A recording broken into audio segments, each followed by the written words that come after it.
Hai, halo sobat remaja, kembali lagi bersama saya Bemo di acara Ruang Podcast. Nah, di cuaca mendukung ini tentunya perasaan kalian menjadi adem dengan hadirnya Bemo di ruang dengar kamu. Seperti biasa, kali ini Bemo tidak sendirian. Bemo ditemani dengan partner saya, yaitu Mas Fegi. Halo Mas Fegi. Halo Bimo, halo teman-teman semua. Masih setia nih mendengarkan Ruang Podcast episode 2 nih. Ya Bem, udah episode 2. Kemarin Oke. episode 1 kita bersama Duta Jenderal Banjarnegara. Kali ini siapa ya bintang tamu kita? Spesial nih rupanya. Ah. Ya, tema kita kali ini adalah menanggapi persoalan remaja. Tentunya ya biasa dengan bintang tamu yang spesial. Siapa Bemo bintang tamu kita? Dengan Mas Ian. Halo Mas Ian. Nih Mas Ian, Mas Ian kan kita juga belum tahu nih Mas Ian dari mana. Kita boleh perkenalan ya Mas. Mas Ian dari mana, sekolah di mana, dan mungkin berapa mungkin ya. Halo teman-teman semuanya, perkenalkan nama saya Muhammad Sukilian. Saya adalah mahasiswa dari Sekolah Tinggi Ilmu Tarbiyah Tunas Bangsa Banjarnegara, Prodi Manajemen Pendidikan Islam. Oke Mas Ian, jadi Mas Ian ini adalah mahasiswa manajemen pendidikan Islam ya dari Sekolah Tinggi Ilmu Tarbiyah Tunas Bangsa Banjarnegara. Oke Mas Ian, menanggapi persoalan remaja ini gimana nih? Yang Mas Ian tahu mengenai persoalan remaja saat ini? Oke, terima kasih Mas Begi. Ya, menanggapi terkait tentang persoalan remaja pada era sekarang ini itu bisa dikatakan mereka itu banyak terlibat kasus-kasus yang ada khususnya di daerah Banjarnegara ini sendiri. Itu kemarin juga ada terkait tawuran, terus kenakalan remaja lainnya, terus ada lagi tentang mereka tuh ada yang sampai hamil di luar nikah seperti itu, dan umur mereka tuh masih di bawah umurnya itu rata-rata ada yang di SMP, ada yang SMA baru masuk 1 tahun 2 tahun mereka udah ada yang keluar karena persoalan tadi itu tentang hamil dan sebagainya. Nah nih Mas Ian, tadi kan Mas Ian menyebutkan kenakalan remaja nih. Nah dari situ apa sih yang menyebabkan faktor itu dan mereka melakukan itu Mas? Oke ya Mas Bemo, itu kalau dalam ranah pendidikannya itu mereka tuh ada beberapa faktor yang menerbelakangi. Yang pertama itu faktor pengawasan dari orang tua, faktor pendidikan, kemudian faktor dari diri mereka sendiri. Untuk faktor yang pertama itu dari pengawasan orang tua, karena mereka orang tua kadang yang penting mereka tuh senang mereka itu dituruti dengan apa yang sudah mereka punyai. Orang tua hanya bisa ya supportnya itu terlalu berlebihan, dari over protektif terhadap anak, itu mengakibatkan anak itu semena-mena dalam melakukan hal-hal yang mungkin di luar pengawasan orang tua. Kemudian faktor yang kedua itu ada faktor dari pendidikan. Faktor pendidikan itu mereka hanya sekolah dan sekolah-sekolah saja, tidak melakukan atau tidak masuk materi tentang bagaimana mereka itu bisa menghadapi permasalahan-permasalahan yang ada di lingkungan, khususnya di lingkungan remaja. Seperti itu.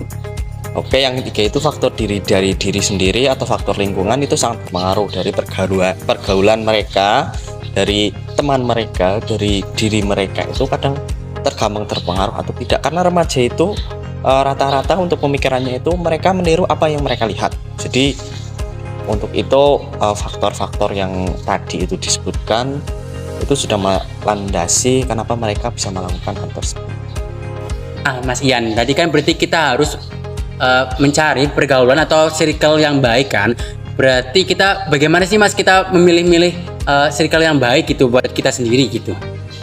Oke, cara memilih teman yang baik itu dulu saya pernah mengaji itu, ada di kitab Taklim Muta'alim itu dijelaskan ada 3 kriteria dalam memilih teman. Yang pertama itu tekun berhati-hati, dan terlihat tulus mereka tulus. Jadi bisa ditambahkan juga dalam memilih circle atau memilih lingkungan yang baik itu, dimana kalian harus tahu mereka lebih ke arah positifnya atau negatifnya. Terus teman-teman kalian juga ketahui lingkungannya baik atau tidaknya, itu bisa kalian lihat dari keseharian mereka, cara mereka berbicara atau berinteraksi dengan orang lain, orang tua khususnya, itu mereka sudah terlihat. Jadi untuk mencari circle yang baik itu tidak susah, tapi ya kalian harus bisa pilih-pilih sendiri, karena tidak semua circle yang kelihatannya buruk itu buruk, dan tidak setiap kelihatan circle yang baik itu di dalamnya itu baik. Jadi kalian harus pintar-pintar dalam memilih teman, pintar-pintar dalam memilih circle, dan khususnya untuk mengembangkan diri kalian itu baiknya itu dibawa ke arah mana, itu seperti itu. Oke Mas Ian, menanggapi terkait pergaulan ya juga dan juga pengawasan orang tua nih.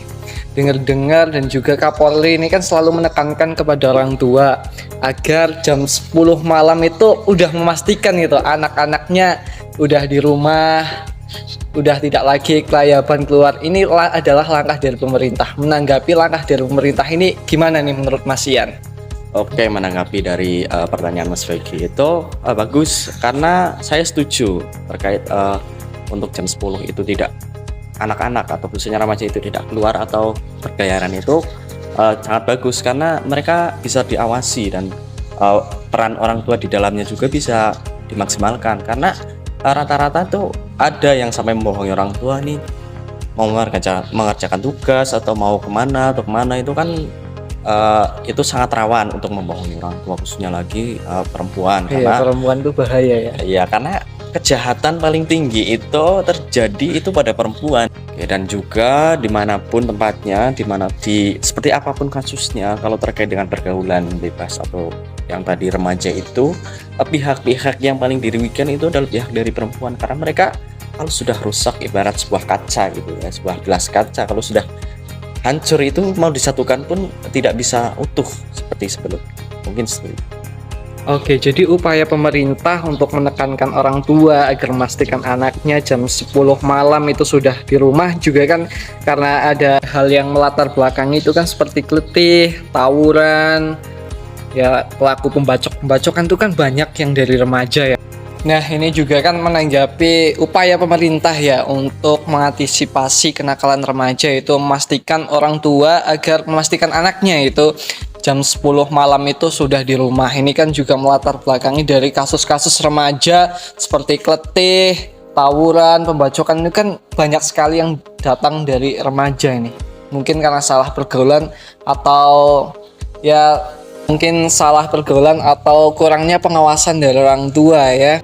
Oke, ya, menanggapi dari pernyataan dari Mas Fegi tadi itu terkait kasus-kasus itu seharusnya itu tidak hanya langkah dari pemerintah saja, tapi dari orang tua, dari lingkungan sekitar juga harus saling mengawasi, saling bahu-membahu untuk mereka itu tidak melakukan hal-hal tersebut, karena remaja sekarang itu lebih kayak bangga pada diri mereka itu karena sudah melakukan ini, melakukan itu, tapi di bawah pengaruh yang bukan positif tapi pengaruh negatif, jadi mereka tidak terawasi atau terkontrol sehingga melakukan kenakalan remaja yang diantaranya tadi ada letih, ada tawuran, dan sampai ada di umur yang tergolong masih anak-anak pun ada mereka yang sampai melakukan pembacokan terhadap temannya sendiri. Itu kan tidak lagi tidak hanya tentang di remaja saja, tapi di semua kalangan, khususnya lagi di anak-anak sampai remaja itu masih banyak kasus-kasus yang sudah terjadi di Indonesia, apalagi di banjarnegara. Nah, gimana nih Bem? Pergaulanmu ini bebas atau aman nih Bem? Tentunya pergaulanku aman, Mas. Yakin, Kan, Bem? iya kan kumpul-kumpulnya sama kalian semua. Iya, benar. Nah, Mas Yani, banyak juga berita-berita nih di TV, di radio, di sosial media juga ini ya. Banyak kasus bullying di dalam sekolahan. Nah, bagaimana sih tanggapan Mas Ian tentang bullying ini, Mas? Oke, menanggapi dari kasus tadi ya, pembulian atau perundungan itu, menurut saya itu kasus-kasus tersebut itu tidak seharusnya terjadi di lingkungan pendidikan maupun di lingkungan manapun, karena dampaknya itu sangat besar terhadap bagi korban itu sendiri maupun dari orang tua korban itu sendiri. Ada beberapa kasus yang sampai dari korban bullying itu sampai depresi, bahkan sampai bunuh diri itu. Dan tidak hanya terjadi di lingkungan sekolah menengah atas dan sekolah menengah pertama, tapi di lingkungan sekolah dasar pun ada.